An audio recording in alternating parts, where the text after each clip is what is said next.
ಎಲ್ರಿಗೂ ನಮಸ್ಕಾರ. ಆಸೆ ಧಾರಾವಾಹಿಯ ನಾಳಿನ ಸಂಚಿಕೆಯಲ್ಲಿ ಏನಾಗ್ತಿದೆ ಅಂತ ನೋಡ್ಕೊಂಡು ಬರೋಣ ಬನ್ನಿ.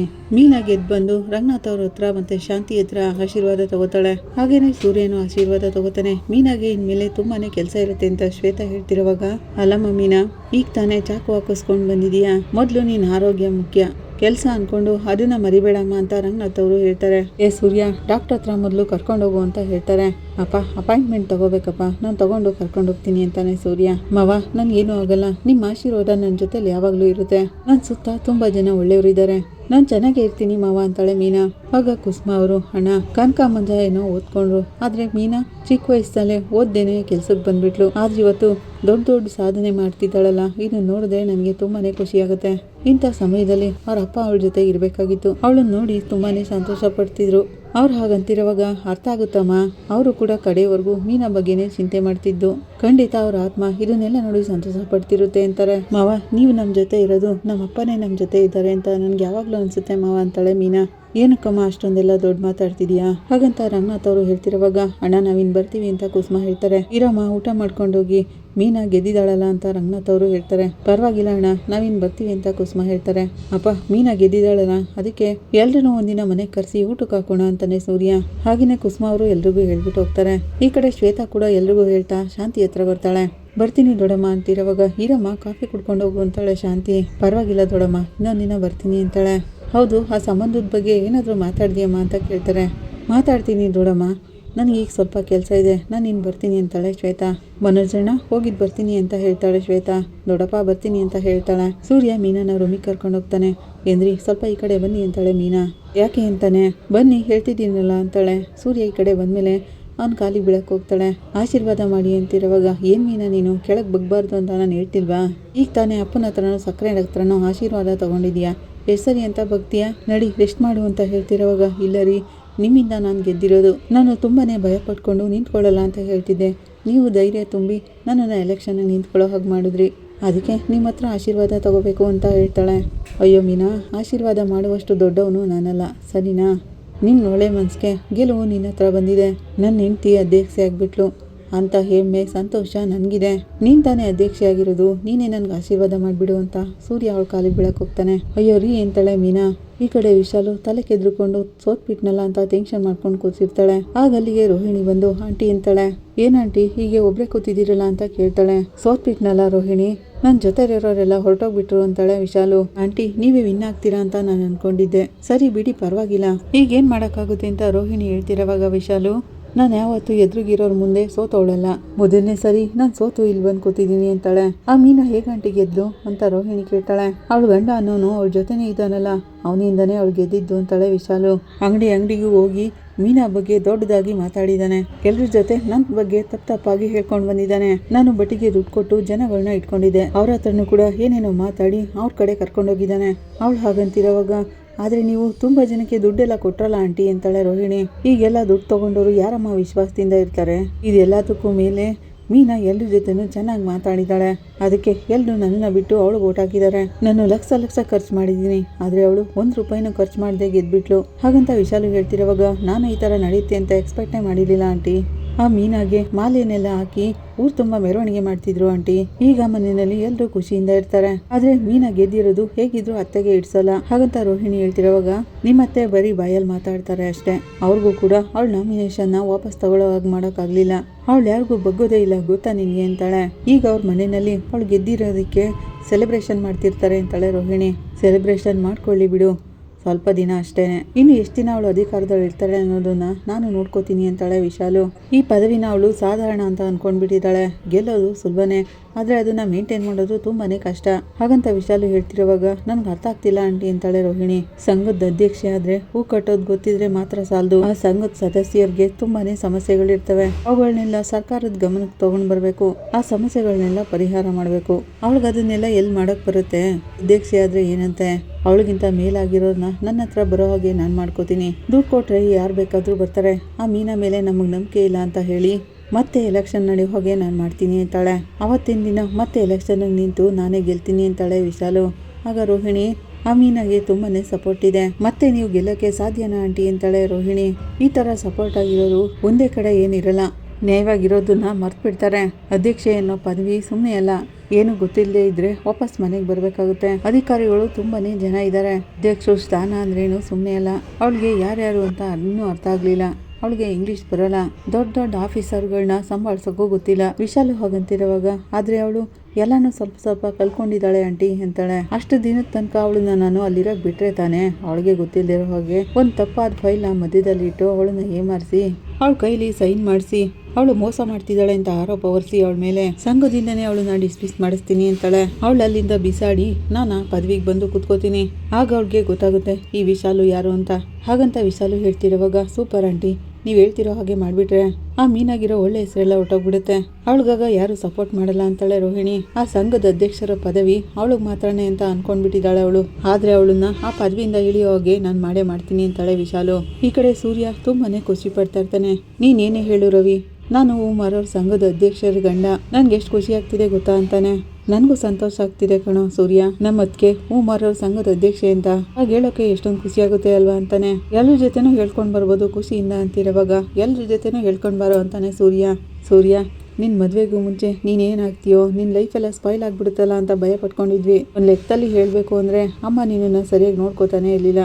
ಹಾಗಂತ ರವಿ ಹೇಳ್ತಿರೋವಾಗ ಏನೋ ನಾನು ಅಷ್ಟೊಂದು ಕೆಟ್ಟವನೇನೋ ಅಂತಾನೆ ಸೂರ್ಯ. ಅಷ್ಟೊಂದೆಲ್ಲ ಇಲ್ಲ, ಸ್ವಲ್ಪ ಅಂತಾನೆ ರವಿ. ನೀನ್ ಯಾವಾಗ್ಲೂ ಅವಾಗ ಕುಡಿತಾನೆ ಇದ್ದೆ, ಕೆಲ್ಸಕ್ಕೆಲ್ಲ ಹೋಗ್ತಾನೆ ಇರ್ಲಿಲ್ಲ. ಅದಕ್ಕೆ ಬಂದ್ಮೇಲೆನೆ ನಿನ್ ಜೀವನ ಎಲ್ಲ ಕರೆಕ್ಟಾಗಿ ನಡೀತಿರೋದು ಅಂತಾನೆ. ಆಗ ಸೂರ್ಯ ಲೈ ನಾನು ಯಾಕೋ ಕರೆಕ್ಟಾಗಿಲ್ಲ, ಕುಡಿಯೋದೇನ್ ತಪ್ಪ ಅಂತಾನೆ ಸೂರ್ಯ. ಕುಡಿದ್ರೆ ಜೀವನನೇ ಹಾಳಾಗ್ಬಿಡುತ್ತಾ ಅಂತಿರೋವಾಗ ರವಿ ಸರಿ ಬಿಡು, ನೀನೀಗ ಯಾವಾಗ್ಲೂ ಕುಡಿಯಲ್ವಲ್ಲ ಅಂತಾನೆ ರವಿ. ಮತ್ತೆ ಇನ್ನೇನಕ್ಕೆ ಅದ್ರ ಬಗ್ಗೆ ಮಾತಾಡೋದು ಅಂತಿರೋವಾಗ ನೀನ್ ಹೇಳಿದ್ಮೇಲೆ ನನಗೆ ಕುಡಿಬೇಕು ಅನ್ನಿಸ್ತಿದೆ ಕಣೋ ಅಂತಾನೆ ಸೂರ್ಯ. ನಾನು ಮರ್ತೇ ಹೋಗ್ಬಿಟ್ಟಿದೆ. ಈಗ ಆಗಿರೋ ಸಂತೋಷದಲ್ಲಿ ಸ್ವಲ್ಪ ತಗೊಂಡ್ಬಿಟ್ರೆ ಚೆನ್ನಾಗಿರುತ್ತೆ ಅಂತಿರೋವಾಗ ಮೀನಾ ಇರುತ್ತೆ ಅನ್ಕೊಂಡ್ ಬರ್ತಾಳೆ. ಆಗ ಸೂರ್ಯ ನಗ್ತಾ ಮೀನಾ ನೀನ್ ಯಾವಾಗ ಬಂದೆ ಅಂತಾನೆ. ಆಗ ಮೀನಾ ಸೂರ್ಯಗೆ ಮತ್ತೆ ರವಿಗೆ ಹಾಲು ಕೊಡ್ತಾಳೆ. ಇನ್ಮೇಲೆ ನೀವು ಕುಡಿಯೋದನ್ನೆಲ್ಲ ಇಟ್ಕೋಬೇಡಿ. ನೀನೇನಮ್ಮ ಮೀನಾ ಗೆದ್ದಿದೀಯಲ್ಲ, ಅದಕ್ಕೆಲ್ರಿಗೂ ಪಾರ್ಟಿ ಕೊಡಬಾರ್ದ ಅಂತಾನೆ ಸೂರ್ಯ. ಇಲ್ಲಿ ಕೇಳಿ, ಇಷ್ಟು ದಿನ ನೀವು ಕುಡ್ಕೊಂಡು ಬಂದಿದ್ದು ಸಾಕು. ಇನ್ಮೇಲೆ ನೀವೇನಾದ್ರೂ ಕುಡ್ದು ಸಮಸ್ಯೆ ಮಾಡ್ಕೊಂಡು ಬಂದ್ರೆ ವ್ಯಾಪಾರದ ಸಂಘದ ಅಧ್ಯಕ್ಷೆ ಗಂಡ ಕುಡ್ಕೊಂಡು ಬಂದು ಪ್ರಾಬ್ಲಮ್ ಕ್ರಿಯೇಟ್ ಮಾಡ್ತಿದ್ದಾರೆ ಅಂತ ಎಲ್ಲರೂ ಮಾತಾಡ್ಕೋತಾರೆ. ಅದರಿಂದ ಇನ್ಮೇಲೆ ನೀವು ಕುಡಿಲೇಬಾರ್ದು ಅಂತಾಳೆ ಮೀನಾ. ಆಹಾ ಏನ್ ಮೀನಾ ನೀನು ಇಷ್ಟೊಂದು ದೊಡ್ಡದಾಗಿ ಆರ್ಡರ್ ಮಾಡ್ತಿದ್ಯಾ? ಆದ್ರೆ ಇದೊಂದೇ ಒಂದ್ಸರಿ ಮೀನಾ, ನೀನ್ ಸಂಘದ ಅಧ್ಯಕ್ಷೆ ಆಗಿದೆಯಲ್ಲ, ಆ ಖುಷಿಗೆ ಒಂದೇ ಒಂದ್ಸರಿ ಕುಡಿದ್ಬಿಟ್ಟು ಆಮೇಲೆ ಬಿಟ್ಬಿಡ್ತೀನಿ ಅಂತಾನೆ. ಅದೆಲ್ಲ ಆಗಲ್ಲ, ಇನ್ಮೇಲೆ ನೀವು ಕುಡಿಲೇಬಾರ್ದು, ನಮ್ಗಿರೋ ಹೆಸರನ್ನೆಲ್ಲ ನಾನು ನಾವೇ ಹಾಳು ಮಾಡ್ಕೋತೀವಿ. ಹಾಗಂತ ಮೀನಾ ಹೇಳ್ತಿರೋವಾಗ ಇದಕ್ಕೇನೆ ಗಂಡನ್ಗಿಂತ ಹೆಂಡ್ತಿನ ದೊಡ್ಡ ವ್ಯಕ್ತಿ ಆಗೋಕೆ ಬಿಡ್ಲೇಬಾರ್ದು ಅನ್ಕೋತಿರ್ತಾನೆ. ಆಗ ರವಿ ನಗ್ತಾ ಇರ್ತಾನೆ. ಆಗ ಮೀನಾ ಏನ್ ರವಿ ನೀನು ಶ್ರುತಿ ಇಬ್ರು ಯಾವ್ರಿಗೂ ಟ್ರಿಪ್ ಹೋಗ್ತಿದ್ದೀರಾ, ಏನ್ ನಿರ್ಧಾರ ಮಾಡಿದ್ರಿ ಅಂತ ಕೇಳ್ತಾಳೆ. ನಿರ್ಧಾರ ಮಾಡಿದ್ವಿ ಅದಕ್ಕೆ ಎಲ್ಲ ನೀತುನಿಂದಾನೆ. ಅವಳು ಹೊಸದಾಗಿ ಓಪನ್ ಮಾಡ್ತಿರೋ ಅಂಗಡಿಗೆ ನನ್ನ ಹೆಸರಿಟ್ಟಿದ್ದಾಳೆ. ನಾನು ಅವಳಿಗೆ ನನ್ನ ಹೆಸರಿಡ್ಬೇಡ ಅಂತ ಹೇಳ್ದೆ, ಆದ್ರೂ ಇಟ್ಟಿದ್ದಾಳೆ. ಅದು ಸಾಲದು ಅಂತ ಆ ಅಂಗಡಿ ಓಪನಿಂಗ್ ಇನ್ವಿಟೇಷನ್ ನಲ್ಲಿ ನನ್ನ ಹೆಸರನ್ನೇ ಹಾಕ್ಸಿದ್ದಾಳೆ. ಅದನ್ನ ರೆಸ್ಟೋರೆಂಟ್ಗೆ ಬೇರೆ ಕಳ್ಸಿದ್ದಾಳೆ.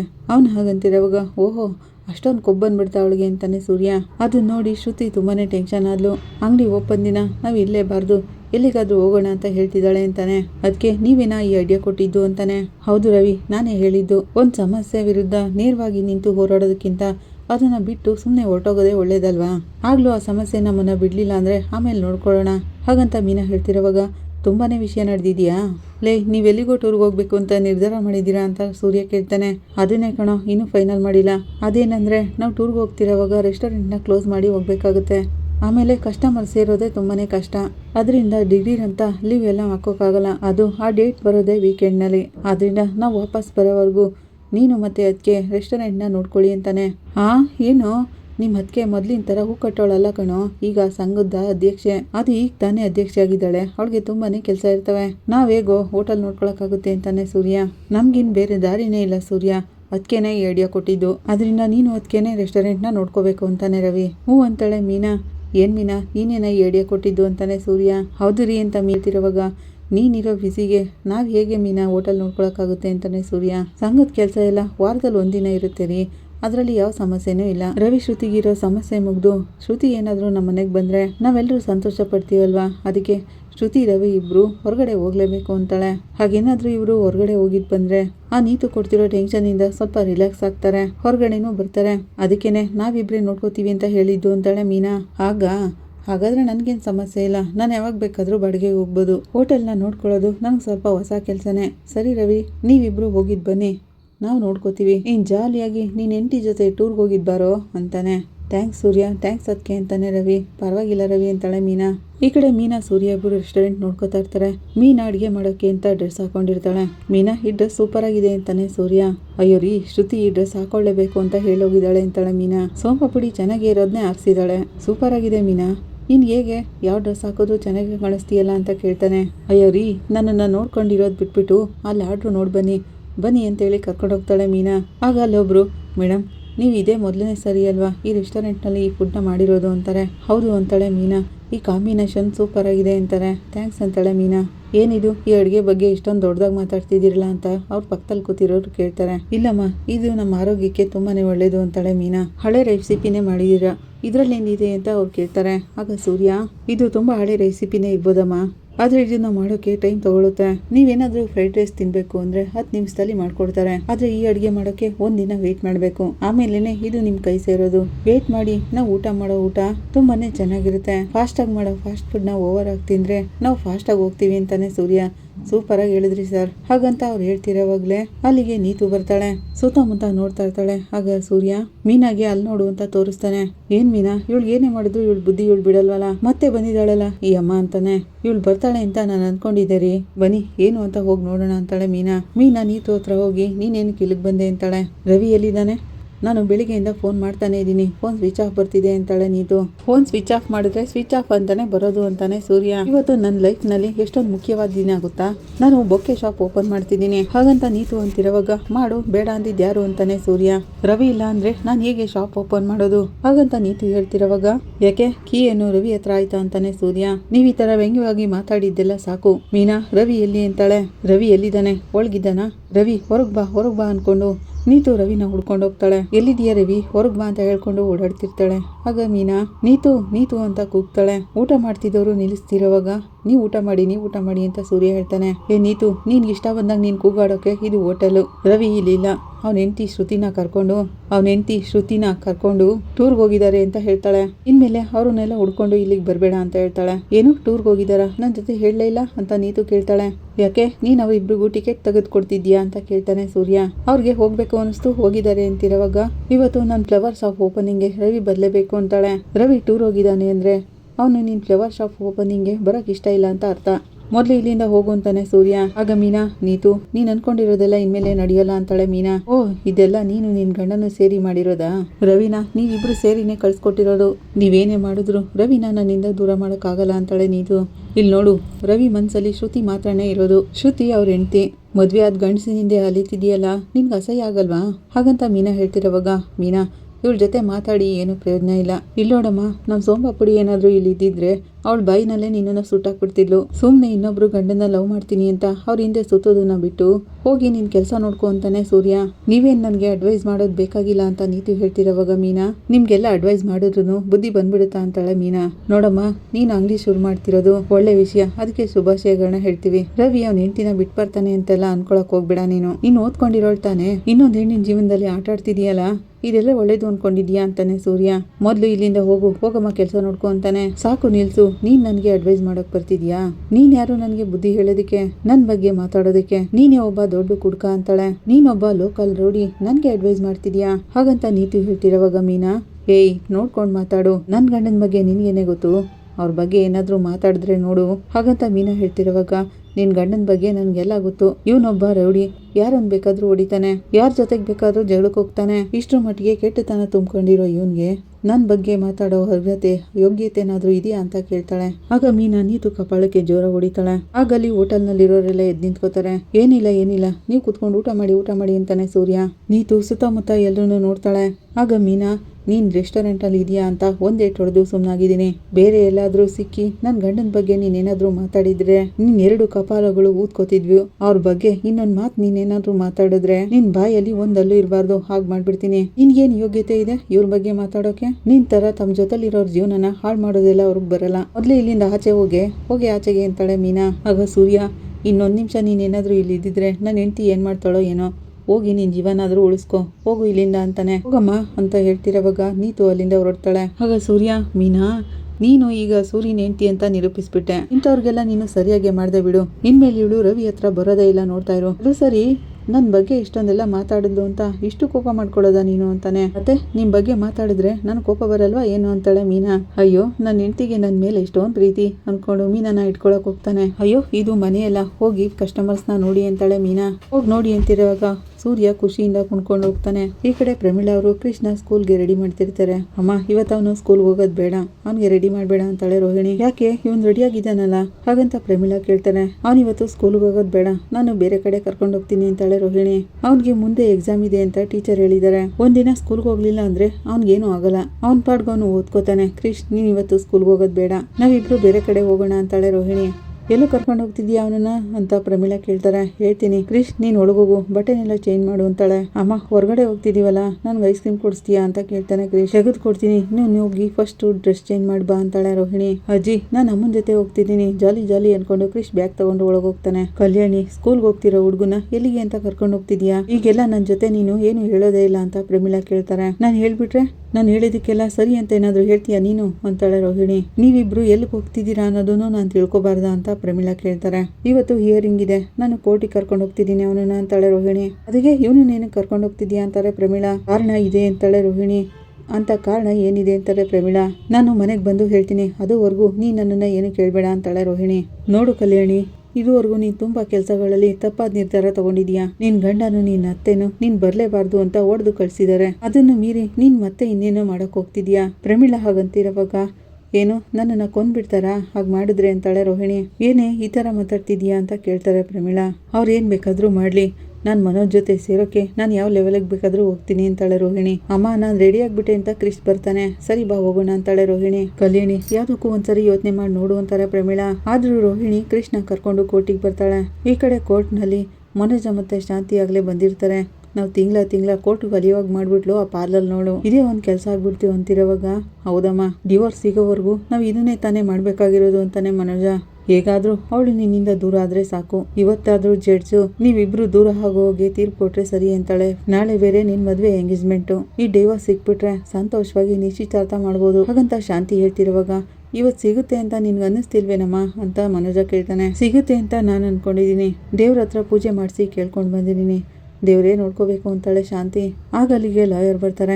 ಮೇಡಮ್ ಇವತ್ತಾದ್ರೂ ಡೈವರ್ಸ್ ಸಿಗುತ್ತಾ ಅಂತಾಳೆ ಶಾಂತಿ. ಅದಕ್ಕೆ ತಾನೇ ಅಮ್ಮ ಪ್ರಯತ್ನ ಪಡ್ತಿರೋದು. ಇವತ್ತು ಕೌನ್ಸಿಲರ್ ಇಂದ ರಿಪೋರ್ಟ್ ಬರುತ್ತೆ, ಅವ್ರು ಏನ್ ಹೇಳಿದ್ದಾರೆ ಅಂತ ಗೊತ್ತಿಲ್ಲ, ನೋಡೋಣ ಸ್ವಲ್ಪ ಹೊತ್ತಲ್ಲೇ ಕರೀತಾರೆ, ಅಲ್ಲಿಗೆ ಬಂದ್ಬಿಡಿ ಅಂತ ಹೇಳೋಗ್ತಾರೆ ಲಾಯರ್. ಏನಮ್ಮ ಇವ್ರು ಈಗ ಹೇಳ್ಬಿಟ್ಟು ಹೊಟ್ಟೋದ್ರು ಅಂತ ಮನೋಜ ಕೇಳ್ತಾನೆ. ಅದೇ ಕಣೋ ಆ ಕೌನ್ಸಿಲರ್ ಹತ್ರ ನೀನ್ ಇವ್ರ ಜೊತೆ ಬಾಳಕ್ಕಾಗಲ್ಲ ಅಂತ ಹೇಳಿಯಲ್ಲ, ಮತ್ ಇನ್ನೇನಾಗ್ಬೇಕು, ಜಡ್ಜೆ ಅದನ್ನೆಲ್ಲ ನೋಡಿ ನೀವಿಬ್ರು ಜೊತೆಲಿ ಬಾಳಕ್ಕಾಗಲ್ಲ ಅಂತ ಡಿವೋರ್ಸ್ ಕೊಡ್ತಾರೆ ಬಿಡು ಹಾಗಂತ ಶಾಂತಿ ಹೇಳ್ತಾ, ಎಲ್ಲೋ ಅವಳಿನ್ನೂ ಕಾಣ್ತಲೇ ಇಲ್ಲ ಅಂತಾಳೆ. ಯಾರಮ್ಮ ಅಂತ ಮನೋಜ ಕೇಳ್ತಾನೆ. ಅದೇ ಕಣೋ ಆ ಪಾರ್ಲರ್ ನೋಡು ಅಂತಾಳೆ ಶಾಂತಿ. ಮೇಡಮ್ ನಿಮ್ಮನ್ನ ಒಳಗ್ ಕರೀತಿದ್ದಾರೆ ಅಂತ ಲಾಯರ್ ಜೂನಿಯರ್ ಬಂದು ಹೇಳ್ತಾರೆ. ಆಗ ಶಾಂತಿ, ಅಯ್ಯೋ ದೇವ್ರೆ ಇವತ್ತು ಡೈವರ್ಸ್ ಸಿಕ್ಬಿಡ್ಲಿ ಕಣಪ್ಪ ಅಂತ ಕೈ ಮುಕ್ಕೊಂಡು ಒಳಗೋಗ್ತಾಳೆ. ಮನೋಜ್ ಮತ್ತೆ ಕಲ್ಯಾಣಿನ ಕರೀರಿ ಅಂತ ಜಡ್ಜ್ ಹೇಳ್ತಾರೆ. ಅಮ್ಮ ಕರ್ಬಿಟ್ರಮ್ಮ ಅಂತ ಮನೋಜ್ ಎದ್ದು ಬರ್ತಾನೆ.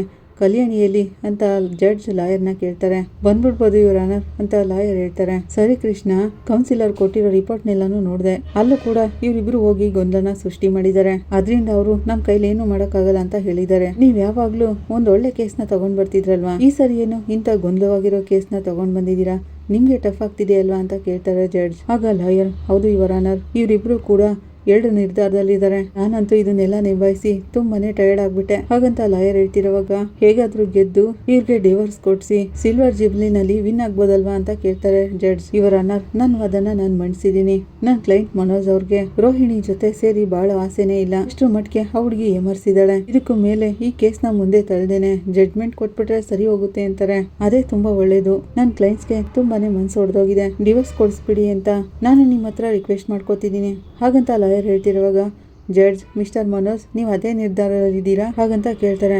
ಹೌದು ಸರ್, ನನಗೆ ಡೈವರ್ಸ್ ಬೇಕೇ ಬೇಕು ಹಾಗಂತ ಮನೋಜ ಹೇಳ್ತಿರುವಾಗ, ಕಲ್ಯಾಣಿ ಇನ್ನೂ ಬಂದಿಲ್ವಾ ಅಂತ ಕೇಳ್ತಾರೆ. ಆಗ ರೋಹಿಣಿ ಪಾಪ ಅನ್ನೋ ತರ ಕ್ರಿಶ್ ಕೈನ ಹಿಡ್ಕೊಂಡು, ಸರ್ ನಾನು ಬಂದ್ಬಿಟ್ಟೆ ಅಂತ ಹೇಳ್ಕೊಂಡು ಬರ್ತಾಳೆ. ಮನೋಜನ ಅದು ರೂಡ್ಕೊಂಡು ನೋಡ್ಕೊಂಡು ಒಳಗ್ ಬರ್ತಾಳೆ. ಇವಳೇನಕ್ಕೆ ಆ ಹುಡುಗನ ಕರ್ಕೊಂಡು ಬಂದಿದ್ದಾಳೆ ಅಂತ ಶಾಂತಿ ಅನ್ಕೋತಿರ್ತಾಳೆ. ಇವತ್ತೇನ್ ನಾಟಕ ಮಾಡ್ತಾಳಪ್ಪ ಅನ್ಕೋತಿರೋವಾಗ ರೋಹಿಣಿ, ನಮಸ್ಕಾರ ಸರ್, ಸಾರಿ ಸರ್ ಸ್ವಲ್ಪ ಲೇಟ್ ಆಗಿಬಿಡ್ತು ಅಂತಾಳೆ. ಕಲ್ಯಾಣಿ, ಇವ್ನು ಯಾರ ಮಗನಮ್ಮ ಅಂತ ಕೇಳ್ತಾರೆ ಜಡ್ಜ್. ನನ್ನ ಮಗನೇ ಸರ್. ಕ್ರಿಶ್, ನಮಸ್ಕಾರ ಹೇಳು ಅಂತ ಹೇಳ್ತಾಳೆ. ನಮಸ್ಕಾರ ಅಂತಾನೆ ಕ್ರಿಶ್. ಟೈಮಿಗೆ ಬರ್ಬೇಕಲ್ವೇನಮ್ಮ ಅಂತ ಜಡ್ಜ್ ಕೇಳ್ತಾರೆ. ಸಾರಿ ಸರ್, ನನಗೆ ಸ್ವಲ್ಪ ದಿನದಿಂದ ಯಾವ ಅನುಮಾನನೂ ಇಲ್ಲ. ನಾನು ಒಳ್ಳೆ ದುಡ್ಡನ್ನೇ ಸಂಪಾದನೆ ಮಾಡ್ತಿದ್ದೆ. ನನ್ನ ಜೀವನದಲ್ಲಿರೋ ಸಮಸ್ಯೆಯಿಂದಾಗಿ ನಾನು ಕೆಲ್ಸಕ್ಕೂ ಹೋಗೋಕ್ಕಾಗ್ಲಿಲ್ಲ ಅಂತಾಳೆ. ಆಟೋ ಮಾಡ್ಕೊಂಡು ಸಹ ಬರೋಕ್ಕಾಗ್ಲಿಲ್ಲ.